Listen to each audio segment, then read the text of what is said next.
manjat pohon. Saya ekstrim banget ya.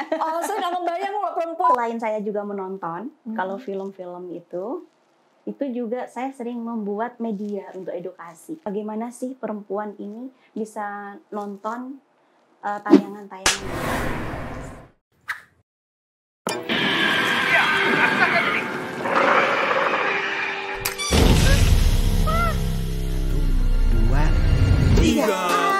Tontonlah film sesuai umurmu.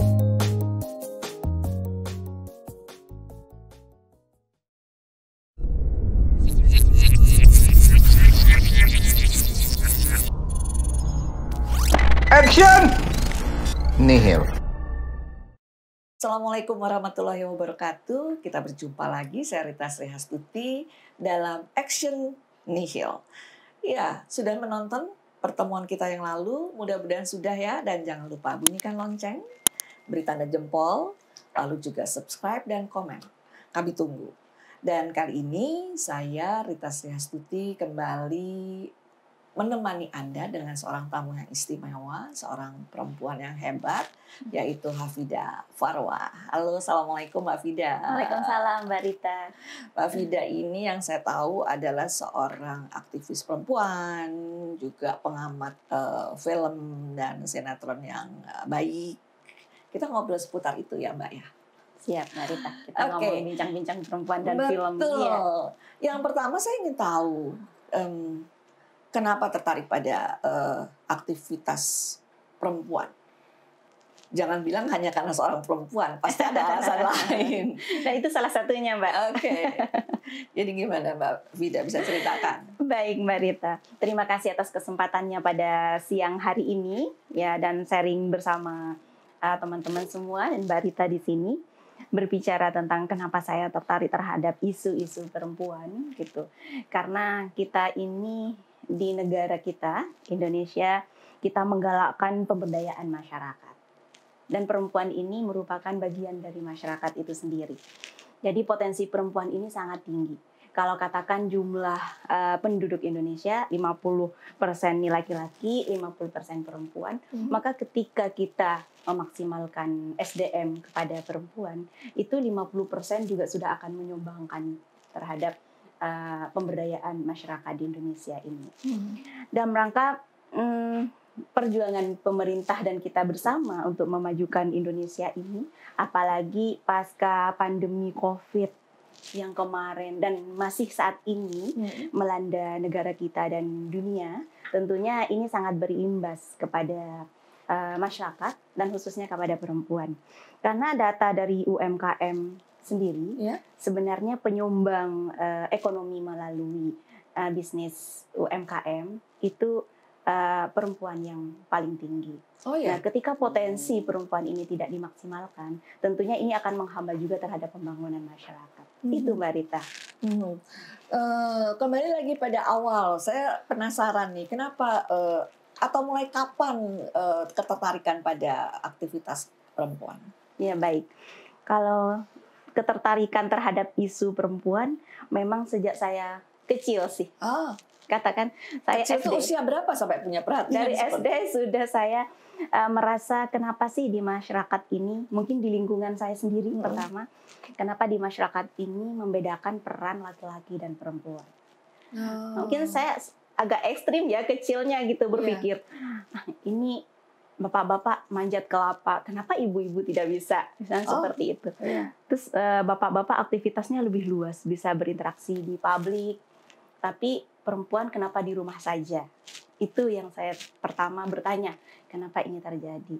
Akhirnya saya mencoba berdiskusi dengan keluarga. Karena keluarga saya sendiri, bapak, ibu, dan keluarga kecil ya, keluarga inti. Kalau keluarga besar masih ya dominasi dengan budaya-budaya patriarki gitu Mbak Rita. Itu sebenarnya karena konstruk sosial yang dibentuk. Kalau dari ajaran agama sendiri misalnya, atau ajaran dari pendidikan yang kita dapat itu tidak ada sebenarnya diskriminasi terhadap perempuan, itu hanya konstruk sosial. Maka dengan kondisi itu kita harus melakukan konstruk kepada masyarakat untuk merubah kondisi-kondisi yang tidak menguntungkan kepada perempuan, begitu Mbak Rita. Sehingga segala sikap, kemudian langkah-langkah yang dilakukan itu selalu ingin menyetarakan bagaimana nih harus sama antara laki-laki dan perempuan. Iya Mbak, tapi saya tadi disebut soal manjat pohon. Saya ekstrim banget ya. Saya nggak membayang kalau perempuan juga suruh naik pohon, meskipun saya tahu di beberapa daerah juga ada yang melakukannya ya. Tapi kalau kemudian disamakan seperti itu, seorang perempuan juga harus naik pohon, apakah harus seperti itu yang namanya persamaan hak gitu? Ya, sebenarnya tidak seperti itu. Tapi karena pikiran bocah ya, pikiran bocah sehingga ambisi dari anak kecil itu kan biasanya seperti itu. Karena tidak diperlakukan sama itu saja. Sedangkan di kampung saya waktu itu banyak pohon-pohon kelapa Mbak Rita, maklum saya anak kampung. Iya. Di Madura ya. Iya, di Madura banyak kampung ya, lahan. Nah, berpikir tapi dengan kekonyolan itu, saya mencoba hal yang seperti itu. Saya manjat pohon kelapa. Oh ya? Serius? Serius. Umur berapa? Serius Mbak Rita. Itu saya SD kelas 5, kelas 6 gitu. Dan berhasil nyampe di atas gitu ya. Iya benar. Nah, suatu ketika ini ibu saya butuh kelapa. Butuh kelapa. Biasanya memang punya stok ya. Manggil orang yang tukang manjat gitu punya stok. Saat itu nggak ada punya stok kelapa. Tapi ibu saya membutuhkan kelapa. Saya ngambil itu. Kalau di Madura ada celurit-celurit gitu. Pemanaan celurit mungkin serem ya. Tapi itu untuk ngambil kelapa dan lain-lain gitu. Saya manjat bawah itu. Berhasil saya mendapatkan kelapa itu. Akhirnya bisa kok gitu. Itu padahal nggak pakai latihan ya manjatnya? Nggak pakai latihan. Cuma pas turunnya mikir, bisa nggak nih turun? Bisa juga ternyata sampai. Sekarang kalau suruh manjat masih bisa? Sekarang mikir Mbak. Tapi sesudah itu sempat manjat juga setelah kejadian itu? Manjat. Sampai usia berapa? Sampai kuliah masih manjat. Kalau kita ada aktivitas mahasiswa, terus teman-teman nggak bisa manjat hal-hal yang bisa dipanjat gitu kan, itu saya yang manjat gitu. Oke. Tapi sebenarnya bukan seperti itu ya deadline, cuma karena pikiran konyol waktu kecil, kenapa sih dianggap kita nggak bisa, ternyata bisa nih gitu. Oke, nah sesudah itu tentang aktivitas perempuan kan waktu itu. Waktu kecil itu melihat ada ketimpangan, ketimpangan. Lalu kemudian melihat perkembangannya kemudian ketika kemudian kuliah, menemukan apa lagi sehingga sampai hari ini masih sampai menjadi aktivis perempuan. Betul. Sebenarnya tidak hanya di manjat-memanjat, akhirnya saya juga melihat ini pendidikan udah sama nggak sih di masyarakat kita, dibutuhkan apa lagi di masyarakat kita gitu.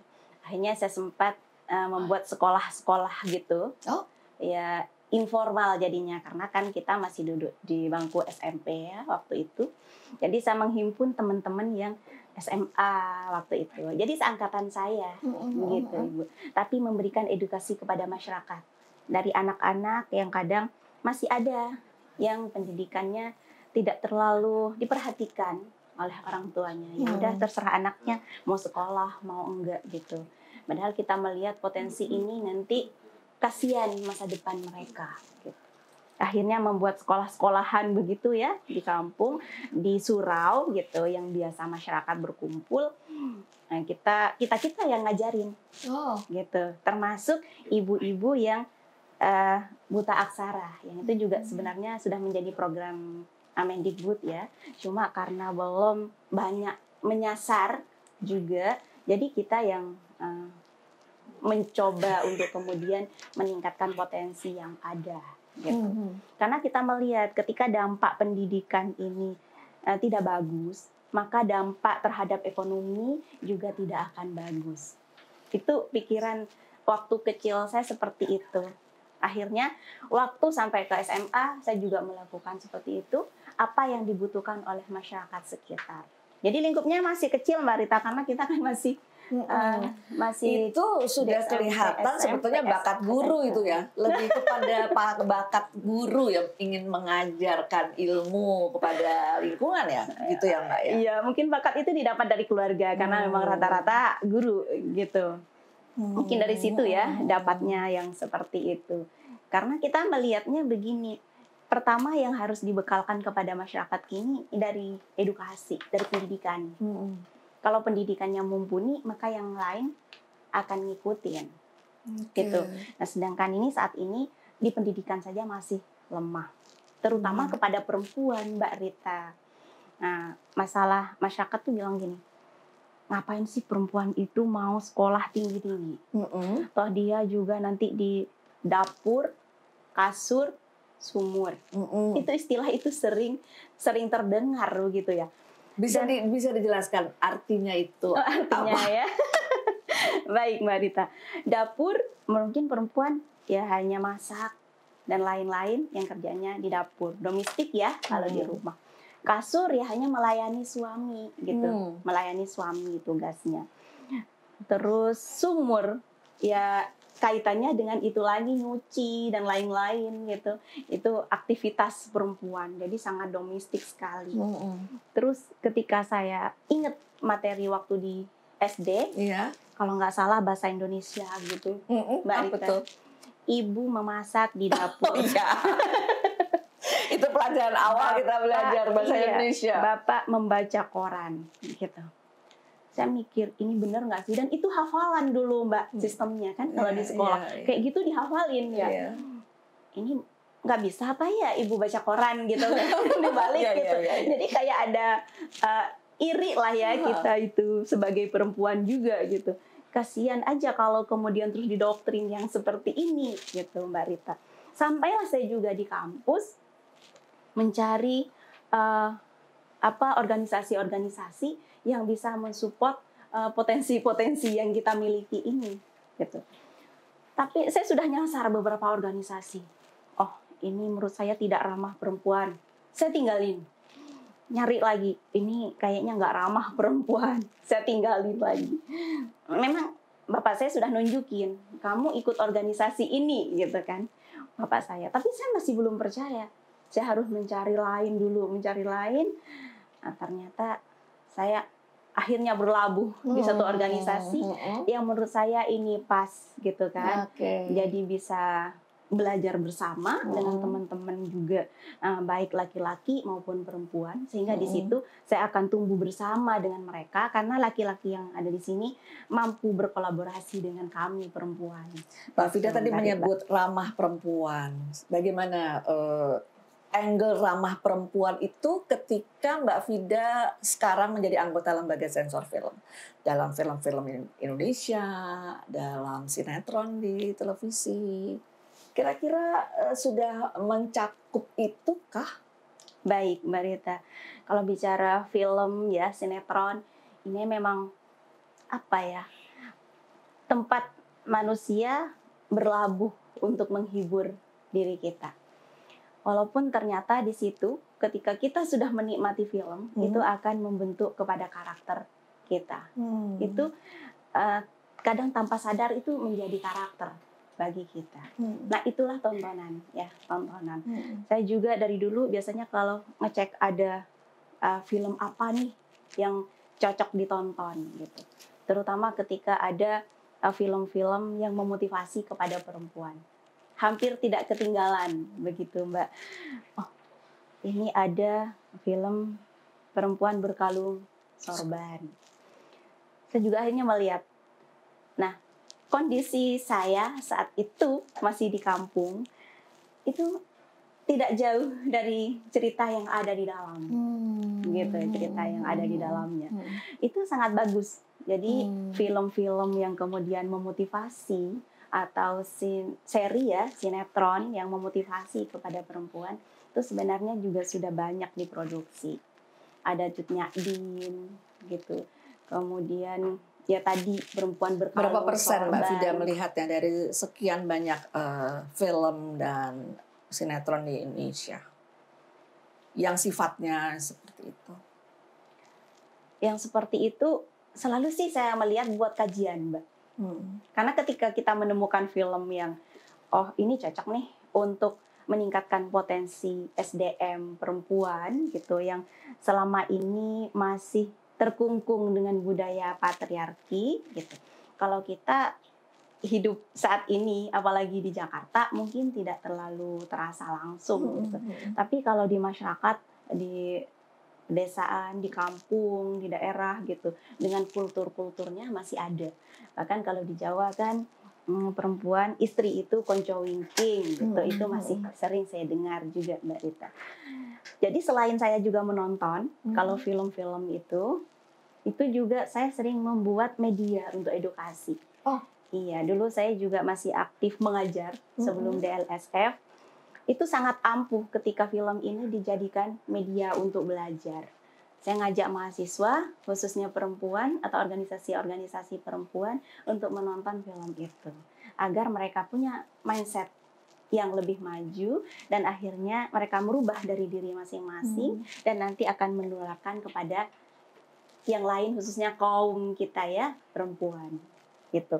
Dan bahkan terkadang kita juga berkomunikasi dengan Kementerian KPPA ya, Perlindungan Perempuan dan Anak untuk memfasilitasi kami melakukan hal-hal yang seperti itu gitu, mengedukasi kepada perempuan juga melalui film dan mensupport seperti itu.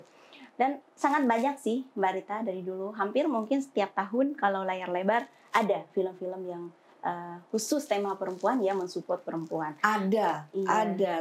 Itu apakah memang sudah bisa mencerminkan bahwa film kita itu bersifat seperti yang disebut oleh Mbak Vida itu? Ada, sebenarnya ada. Cuma dia pasti di karakternya masing-masing. Seperti menampilkan Cut Nyak-Dien misalnya, dia pada karakternya. Perjuangan, bagaimana dia berjuang saat itu, perempuan pada posisi itu. Ada juga film di nilai edukasinya, di pendidikannya. Ada juga film perempuan di mana dia memotivasi perempuan dalam wirausahanya misalnya. Atau dia punya kekuatan dalam rumah tangganya. Itu yang seperti itu. Kalau di sinetron-sinetron itu ya, saya tuh sering mendapat keluhan dari ibu-ibu juga. Kenapa ya kalau di sinetron itu selalu perempuan itu dicerminkan galak, kejam kepada atau mayoritas itu ingin berkuasa terhadap pria, atau sebaliknya pria yang terlalu menganiaya perempuan. Jadi kayaknya nggak ada yang sedang-sedang saja, selalu terlalu ekstrim. Menurut Mbak Vida gitu? Ya, untuk seri mungkin itu kan memang konsumsi ibu-ibu ya, konsumsi ibu-ibu. Dan itu biasanya kan di televisi, Mbak Rita. Dan dari penelitian Nielsen masih sangat tinggi ya untuk pemirsa, untuk penonton televisi itu. Jadi mereka banyak yang meminati ternyata iya, ya. Sangat meminati. Meskipun banyak yang mengeluh. Iya, mereka sambil masak, sambil nyapu, itu bisa sambil nonton sinetron gitu. Memang ada beberapa mungkin yang membentuk karakter karena ini hiburan lah katakan ya. Jadi memang mungkin juga berusaha bagaimana memancing pemirsa ini masuk ke dalam dunia itu sehingga buat gemes, marah atau apa gitu. Dan terkadang penonton ini hanya nonton pada episode tertentu, tidak secara keseluruhan dari cerita itu. Ada yang seperti itu. Sehingga ketika dia nontonnya pas kebetulan yang menggemaskan, jadi dia kok seperti ini sih tontonan. Tapi memang juga ada beberapa tayangan sinetron khususnya itu yang terlalu mengeksploitasi misalnya kekerasan, kemudian marah dan lain-lain sehingga membuat gemes ya, membuat gemes masyarakat. Mungkin yang seperti ini nanti juga perlu lebih dikondisikan ya ke depan bagaimana sinetron itu juga bisa edukasinya lebih tinggi. Gitu. Tapi perempuan, maksud saya organisasi perempuan punya perhatian ke arah itu juga, Mbak? Secara organisasi ya? Secara organisasi. Iya. Organisasi perempuan ini biasanya tergantung dari fokus perempuan tersebut, Mbak Rita. Karena organisasi perempuan ini sangat banyak.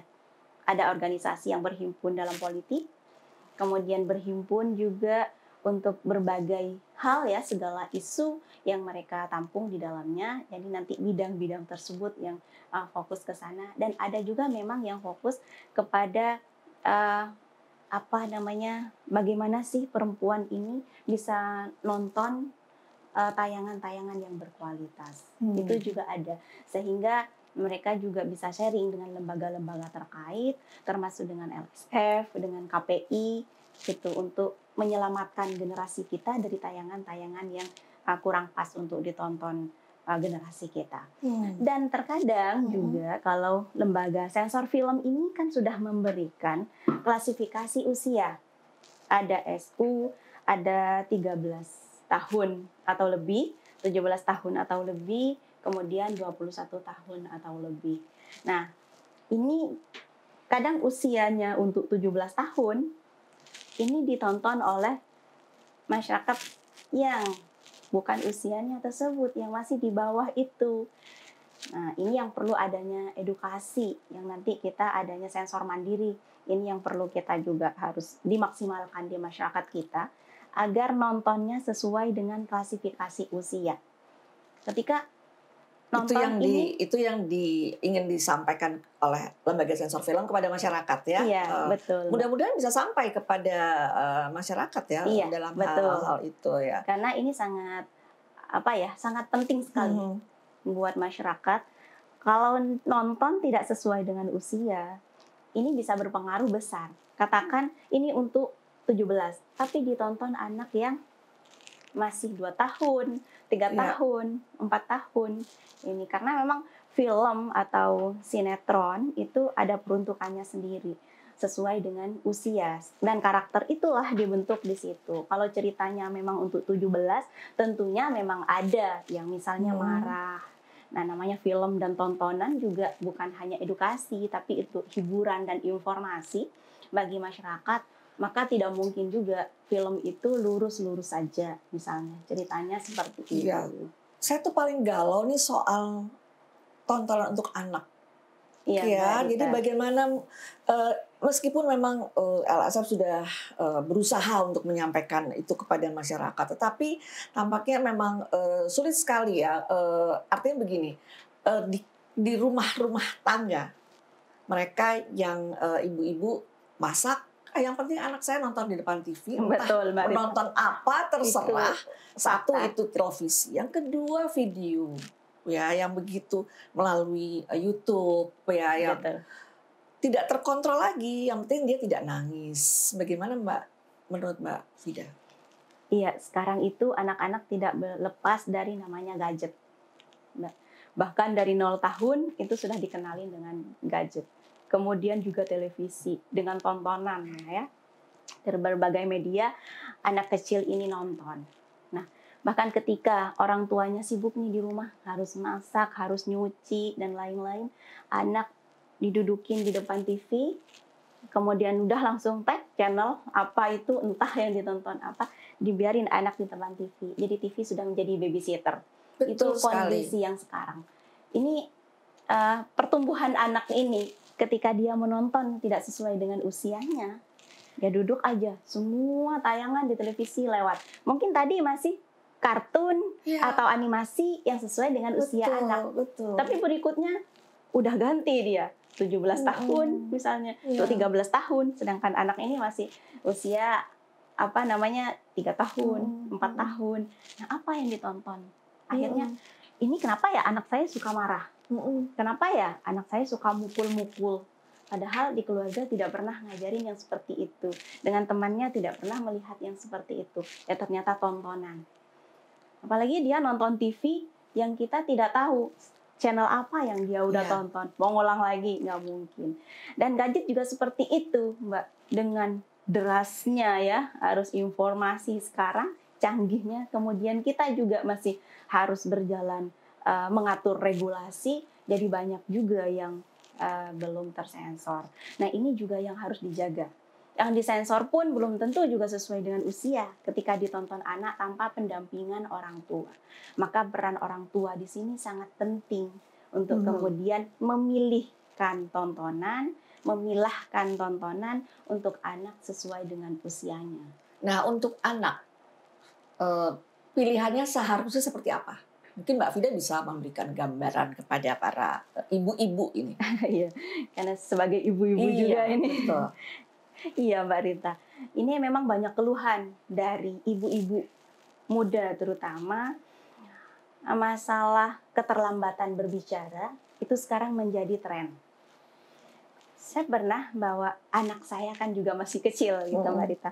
Anak saya kalau itu sakit emang kurang enak badan, saya bawalah ke dokter. Di situ saya bertemu dengan ibu-ibu yang antrenya panjang. Panjang. Oh, ibu kenapa? Kita sebagai ibu saling nanya, sakit apa ibu anak? Ini Mbak, ini usianya udah 3 tahun setengah. Tapi kosakata masih punya 1-2 gitu. Mestinya kalau 3 tahun setengah, dia sudah berkomunikasi, sudah merangkai kata, 3-4 kalimat itu sudah sangat lancar. Ternyata masalahnya apa? Tontonan Mbak Rita, gadget gitu yang dipegang mereka. Sampai mereka tidak bisa berinteraksi dengan orang secara langsung. Padahal menonton itu selain memilah tontonan sesuai dengan klasifikasi usia, juga bisa membatasi jam menontonnya. Ya. Maksimal itu 2 jam. Karena anak harus berinteraksi dengan lingkungan sekitar, anak juga harus belajar gitu kan. Nah, ketika dia terus dengan tontonan, televisi, gadget, anak ini tidak ada interaksi langsung. Awalnya saya mikir begini, masih dengar, masa iya kan dia bicara, dia nonton lagu-lagu, kemudian anak-anak dongeng di situ. Masa iya dia tidak bisa bicara, logikanya. Ternyata secara ilmu kesehatan ya, katanya ibu ini yang curhat ke saya, kata dokter yang dia konsultasi, karena tidak interaksi langsung antara anak dengan yang bicara, karena dia cuma menonton, menyaksikan begitu. Ternyata penting sekali ya pendampingan orang tua terhadap keluarga gitu, terutama kepada anak, Mbak Rita. Oke, saya masih penasaran, satu lagi saya ingin tanya sama. Ini di bioskop Mbak Fida, kalau itu tadi di televisi masih memang sudah terlalu luas ya. Ini di bioskop sudah ada petugasnya. Ya, jangan bawa anak-anak. Ini untuk usia 17 tahun ke atas, bukan untuk usia mereka. Tapi ternyata mereka yang penting kan saya bayar gitu. Iya. Atau bisa juga seringkali mereka, saya lihat secara umum memang untuk 13 tahun itu yang masuk malah anak-anak. Yang 17 masuk lebih muda lagi. Iya. Kecenderungan itu Mbak Fida lihat nggak? Iya. Karena memang anak sekarang juga Mbak Rita tadi ini mestinya untuk 13, tapi anak di bawah itu bisa masuk gitu ya Mbak. Itu bisa mungkin untuk saat ini. Anak-anak saat ini memang mungkin karena gizi sekarang sudah terpenuhi gitu ya, bagus. Anak-anak sekarang tuh bongsor kan, orang sekarang begitu Mbak. Nah, ini menjadi masalah bersama dan bahkan dari pihak bioskop sendiri juga mengeluh lah ya kondisi yang seperti itu, karena sudah ada peruntukannya kok ini untuk usia 13, kenapa harus ada di bawah 13? Dan bahkan yang lebih kasihan lagi misal 17 yang menonton ibunya atau bapaknya, tapi anaknya tidak ada yang nemenin, akhirnya dibawa. Kasihan yang kondisi seperti ini, Mbak Rita. Betul. Nah, makanya LSF sekarang juga menggalakkan kepada bioskop-bioskop bagaimana bisa membatasi itu sesuai dengan usianya untuk menonton film. Mbak Fida, terima kasih sekali ya. Saya semakin terbuka pikiran Makasih saya Mbak Rita seperti kesempatan. itu. Senang sekali bisa sharing. Iya, mudah-mudahan yang menonton juga mendapat pemahaman lebih luas lagi. Terima kasih Mbak Fida atas kehadirannya dan mudah-mudahan kita ketemu lagi. Ya. Dengan senang hati Mbak Rita bisa jumpa Baik, lagi. kita sudahi pertemuan kita hari ini. Mudah-mudahan Anda juga akan menonton pertemuan kali ini. Jangan lupa subscribe, bunyikan lonceng, dan juga berikan komentar Anda. Rita Srihastuti, sampai jumpa dalam Action Nihil. Action! Nihil.